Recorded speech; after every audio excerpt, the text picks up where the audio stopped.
Hello, everybody. Sorry about that. I wasn't quite sure whether we were broadcasting or not, but we are. So welcome to Tamsin Russell's session this afternoon of how to digitally network like a pro. I'm Eleanor from the Museums Association, and I'm facilitating today's session. Before I hand over to Tamsin, I just have a few housekeeping announcements to make, which you may all have off by heart by now. But firstly, as attendees, your cameras and microphones should be automatically disabled, but you can use the chat function on your menu bar to introduce yourselves, talk to others, share links and experiences, as I'm sure Tamsin will be making sure we know how to do as well. You can also tweet using the hashtag Museums2020. There is live closed captioning available from stage text, which you'll find at the bottom of your Zoom screens. Just turn on subtitles, as well as live audio description from Vocalize via the interpretation button at the bottom of your screen to switch to the French channel for live description. If you have a question that you'd like Tamsin to answer, then please share this via the Q&A. You should be able to see this in the menu bar. And please do share your name and organisation as well. You can leave and rejoin the webinar at any time, and we are recording this discussion and it will be available on our website in due course. Finally, please bear with us if there are any technical problems during the webinar, and feel free to send me a private chat message if you have any trouble. Right now, I'll hand over to Tamsin. Thank you very much. Wonderful, thank you very much. So I've got some slides I'm going to share, and if anybody wants copies of the slides, you're more than welcome just to let me know and I can send those through to you. Also, this is an in practice session, so as I go through the content, I'm going to pose a few questions really for you to think about, with the idea being at the end of the half an hour that we have together, that you will know what your next steps are in terms of digital networking. So let me share my slides.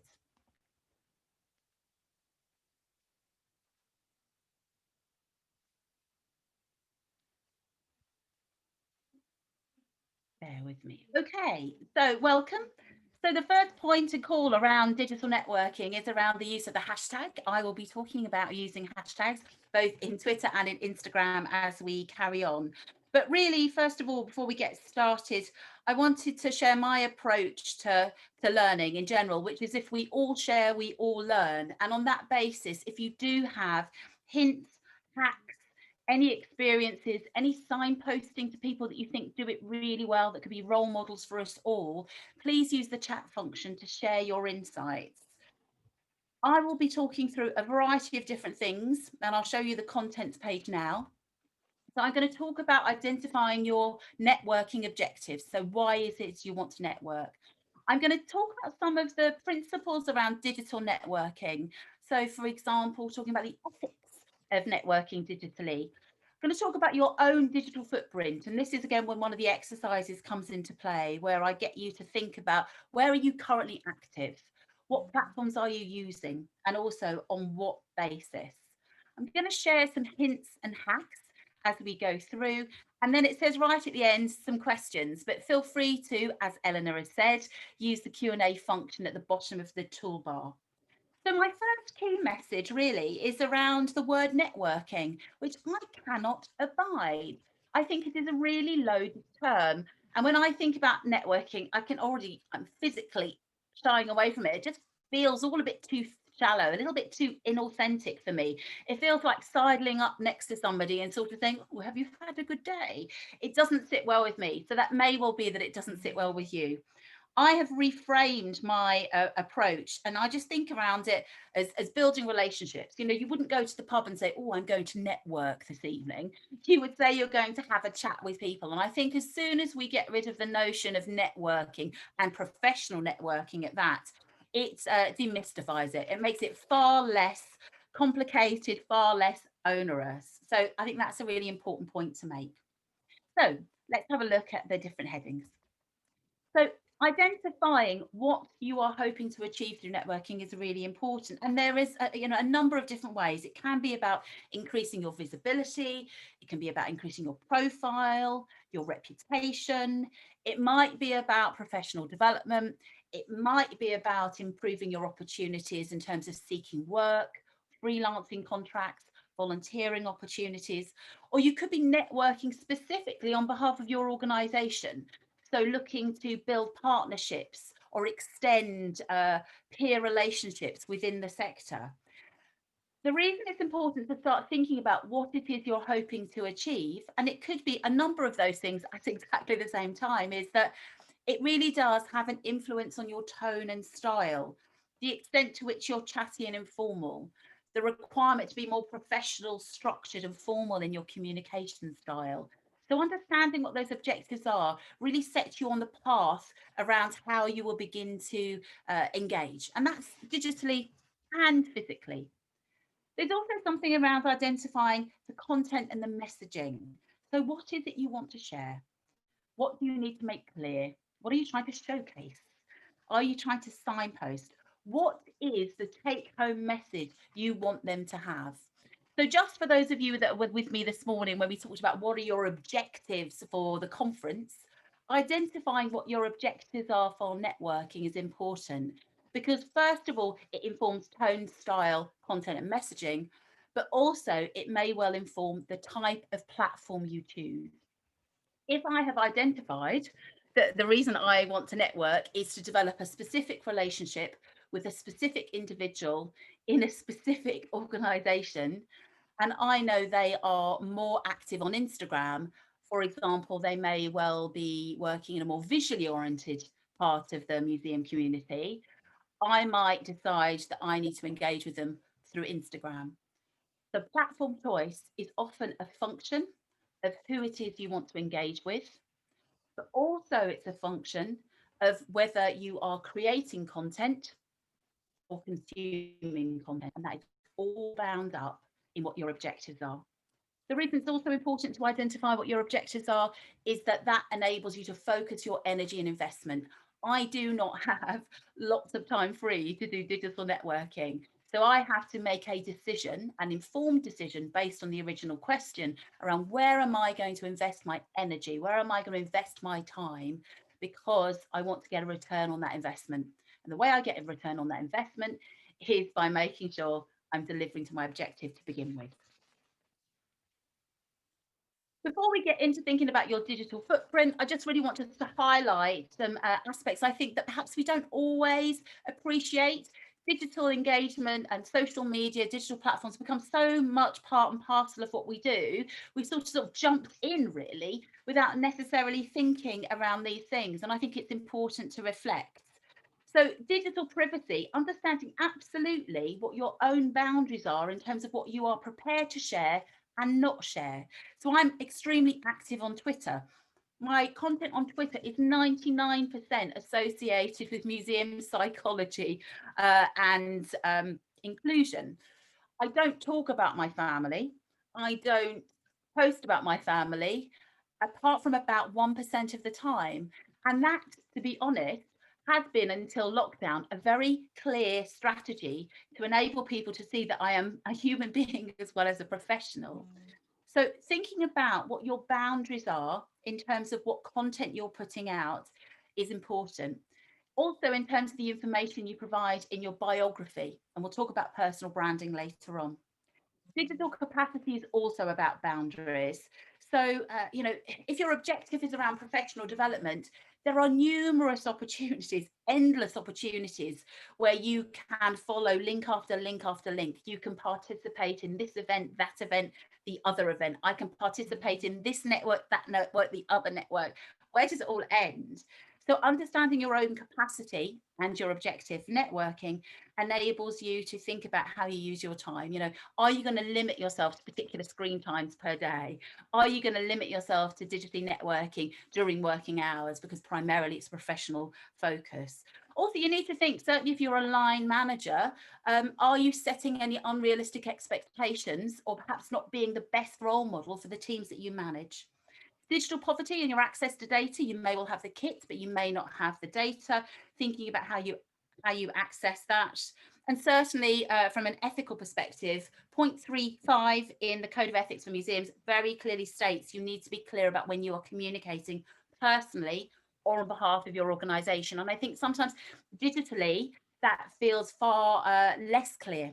So understanding your own organization's social media policy, and also appreciating that your digital footprint is your professional brand and it is there in perpetuity. However many deleted text or tweets you do, it is still there somewhere. Someone may have taken a screenshot. So thinking wisely around the ethics and the appropriateness of your engagement. Digital inclusion is important, so constructing hashtags with capital letters so they're more readily read by screen readers, using wherever possible alternative descriptions to images, all makes your engagement more accessible, which is what you want. You want your extended reach, you want to engage with different people.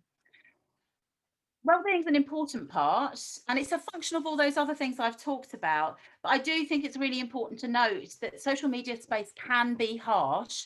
Digital platforms can be harsh. They attract keyboard warriors. They seem to instill a sense of power in people that would never have said boo to a goose in a real situation. So you do need to think about your own resilience. You do need to think about what it means for you, and also the strategies you're going to adopt if you end up on the end of some angst or vitriol. You know, a pinned apology, a drafted apology, so you can really easily resend. Are you going to block? Are you going to report? How are you going to change your settings? Finding out all of that information in advance of a situation is something I would highly recommend, because you won't necessarily have the capacity or emotional ability to make those decisions. I'm still being haunted by a tweet I sent in December 2018. Please don't search for it. Okay, let's talk about your footprint. So really practically, let's talk about you.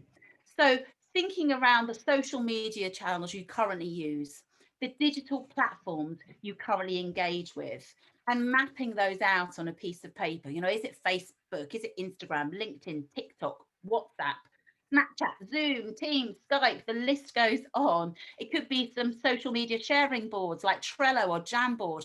Whatever it is, identifying where you are currently active can be really helpful, because it also enables you very visually to see where you're not active. And then you go back to your objective that we started thinking about earlier on today, and you begin to think, are there any social media channels? Are there any digital platforms that will enable you to deliver to your objective? Thinking around those digital opportunities is also important. You know, GISC lists, museum hour, archive hour, Twitter lists, discussion boards, digital events, digital conferences. This month, how more pertinent, hashtag Museum 30 by Gracie Price, looking at things that really inspire us about the sector. Think about whether you have in the past participated, what stopped you, and how you can participate again are all part and parcel of this. The next question is really around digital engagement. So what does your digital engagement actually look like? Are you a creator? Are you a consumer? Do you like posts? Do you share? Do you reply? Do you direct message? What is it you currently do? And again, how does that relate to your objectives? When I first started on Twitter, was very much a consumer. So I would be looking at everybody else thinking, my goodness, they've got so many interesting things to say, so much that I want to listen to, but I could never believe that anyone would be interested in hearing anything from little old me. How times have changed. So when I first went onto the Twitter sphere, as it were, and that is the area I'm most prolific in. So I apologise if I've got a bit more of a Twitter bias, but certainly I decided I would begin to set myself an objective every day to build up a habit in a good way around sharing information. So think about your current digital engagement and how you utilise the opportunities that are there. Are you creating content? Are you consuming content? All of this is really important to know what channels you use, what platforms you use, the opportunities you make the most of, and how you engage in general. Because understanding those 4 points enables you to have a much clearer grasp of what your digital literacy is and the extent to which you may need to produce a professional development plan to begin to increase your digital know-how. And that could be about following people that do it well. It could be about speaking to people that do it well. It could be about reading standard operating procedures or guidance or toolkits or listening to podcasts or writing blogs. All of these ways in which you can engage digitally are also opportunities for you to develop your digital networking skills. So at an event, what might you think about? So I often think about before, during and afterwards.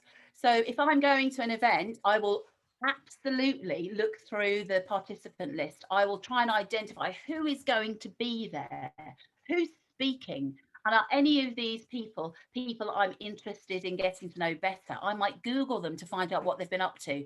That is legitimate professional research, not stalking. And I might follow them in advance on other social media platforms. And equally, I might well follow their organisation or the hashtag around the content or focus of the course.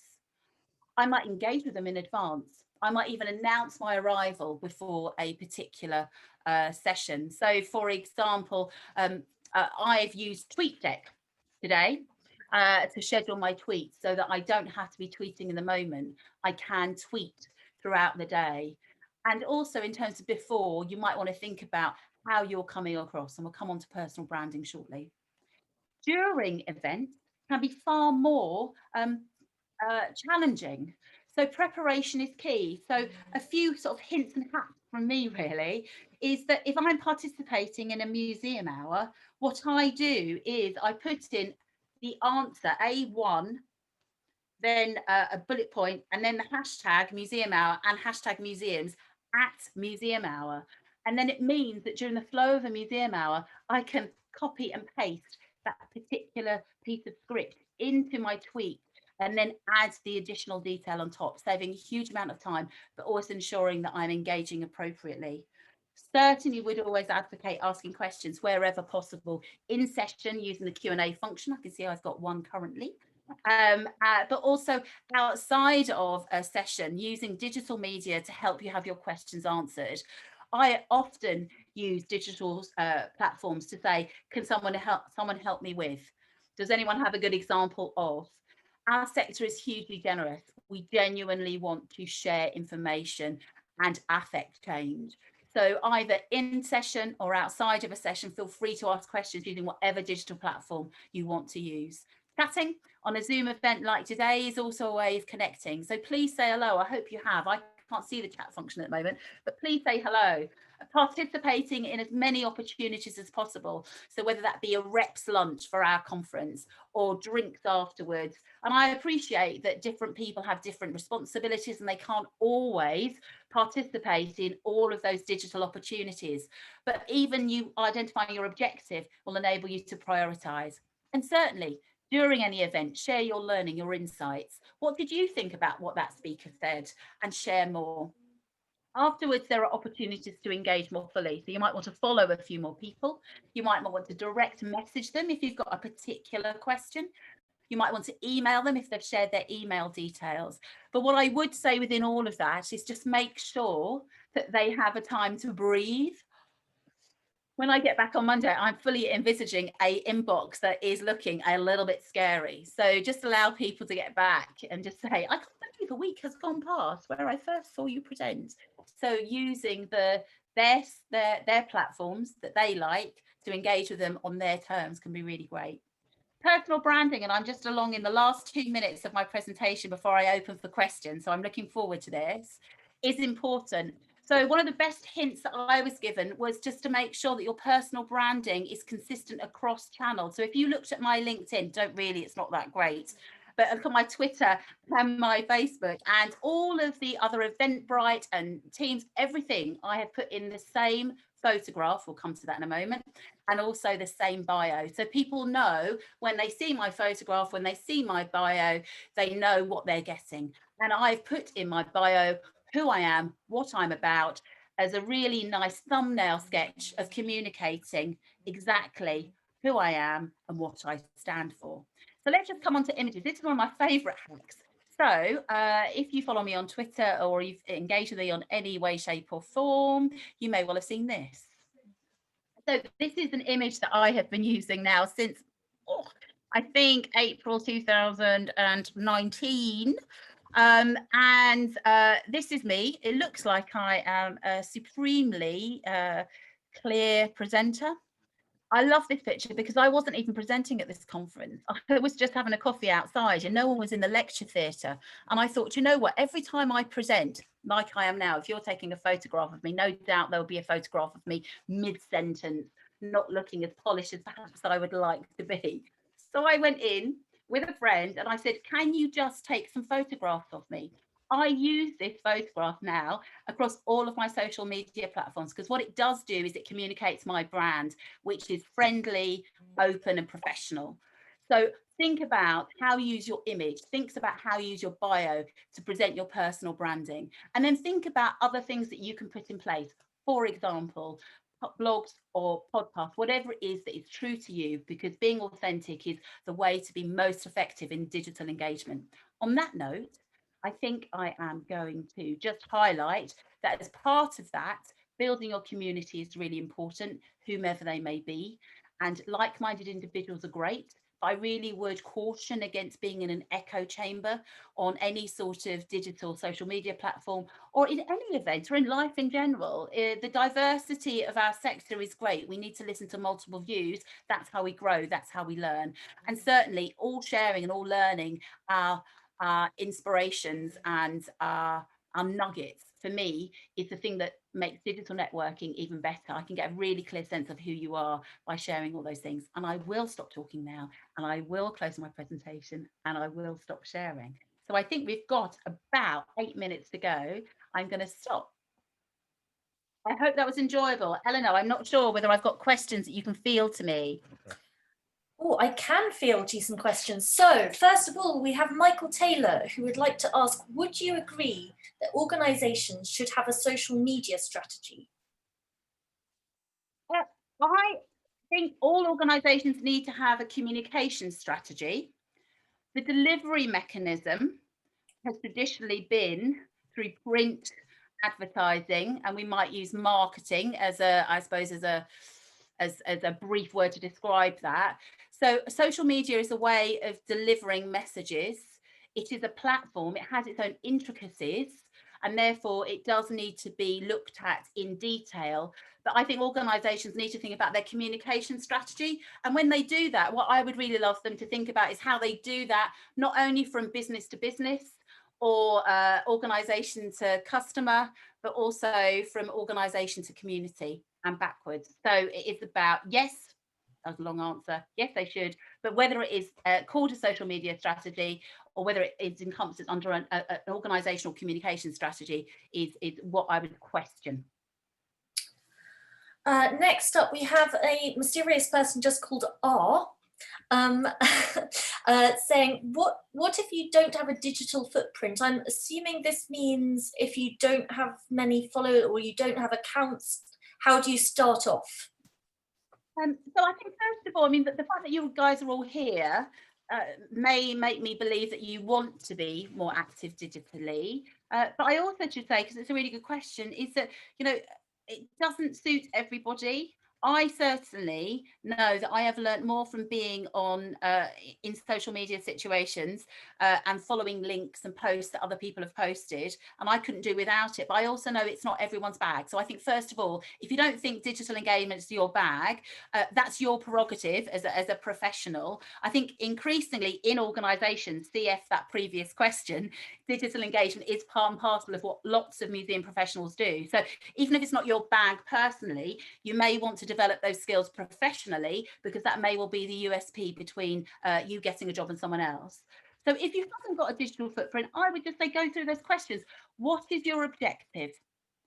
What platforms will deliver to that objective? So I am active on Facebook for my family, primarily, a little bit of work stuff, but primarily it's personal. Twitter for me is professional. Every single January, I say I'm going to do Instagram, and every single January I fail. So another important part is to look at the path of least resistance. Which platforms appeal to you? Which platforms do you get? And which platforms will help you? And then just go slowly. So remember, I said back in January 2010, it might have even been 11, I decided I was going to start sending a single tweet a day. And that's all I did. And I've built it up so I feel comfortable and confident in my communication. Did I, to begin with? Not at all. Did I think anyone would be interested? Not at all. So I think it's about identifying the channel and then moving very slowly, increasing your confidence and competence over time. And that's why I think digital networking is so good, especially if you're some individuals that either don't really want to be or find it really difficult to engage in the physical space. Even for me as an extreme extrovert, I find engaging in a physical space sometimes really hard. So it's nice to be behind the sofa and behind the wall and still be able to engage without having to stand up in those situations. Eleanor, next question. So this leads into Sue Shave's question. Do you think LinkedIn is the most important social media format professionally, and what is the best way of using it, she asks? Well, I'm not really a good advert for this, but I'll show you what I should be doing, and then you can challenge me on it. So increasingly in our sector, LinkedIn hasn't been as utilised for jobs as other sectors. Okay. LinkedIn certainly is a really important tool and for freelance work. So I have individuals that are freelancers, and they've said, to establish essentially at low cost a digital presence that can host both information, testimonials, blogs, and showcase their work without having their own dedicated website, that can be really, really helpful, really, really successful. I think there are discussion boards. I know I don't participate in any of them, but if you are a discussionable person, LinkedIn do have some. There's some really great networks out there. It just doesn't work for me. And I suppose that's what I'm saying is work out what your objective is, work out which one works most intuitively for you. So LinkedIn is good. It certainly has a resurgence. I think there was probably about 18 months ago, everyone was like, oh, is it going to last? Is it not going to last? But it certainly has pulled itself together, and there's lots more opportunities around LinkedIn. They do training, they do a whole raft of other things now. So I think it's good. Again, does it meet your objective? Thank you, Tamsin. Now I'm going to have to pick a couple of questions before we end the session. And then after that, I think, am I right in saying that people can, of course, ask you via email if they have any further questions, Tamsin? Yeah, absolutely. And someone just put in the chat, it just came out, I can't believe we didn't actually put in our handles. I've just done that because I would love to bore you relentlessly in any sort of digital space. So yeah, if you want a copy of the slides, I'll put some more detailed slides in as well, just with a little bit more information about what I talked about. You're more than welcome to take that away. So yeah, just drop me an email, tamsin@museumsassociation.org. That's probably the best route, or DM me at Tamsin Russell. But before we go, I do want to pose one more question. I think this is really pertinent from Sarah Clemson, given that we're just about to have the US election. We're going through a tempestuous time in the UK with the pandemic. What do you think about people making political comments? And this, I think, this is really important, whether it's in real life or on social media. How do you deal with it? So I alluded to earlier, identifying whether your organisation has a social media policy. So depending on the nature of the organisation really does depend on what you can and can't do. So when I used to work for Historic Environment Scotland, we were an agency of government. We were given really clear guidance that before, this is UK election wise, we were not allowed to highlight anything around our affiliations, anything that might be seen to be influencing electoral results. So I think, first of all, is to check your own organisation about social media policy and just observe their social media policy. And if you're unclear, to seek advice about what is appropriate and what isn't appropriate. I think the other thing is just to think about what might sharing your views mean for you. And it doesn't mean, I'm very transparent around my thinking, but I know that my views are not views that are held by other people. And I'm not talking about political views, I'm talking about museum views as well. So I think there is something about making informed decision about what you do share and being cognizant of the impact that may have on how people then relate or work with you, rightly or wrongly.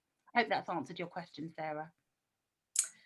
And I dare say, it's about time to wrap up because we have a short 15-minute break. And thank you, Tamsin, for your invaluable knowledge there. Pleasure. Short 15-minute break before one of the many highlights of today with a session called The Wisdom of Elders with Sharon Hill, the director of the MA, and the fantastic Janetta Betchcole and Elaine Human-Gurian. So see you there, make a cup of tea, and thank you very much for attending. Thanks, Eleanor. Have a great conference.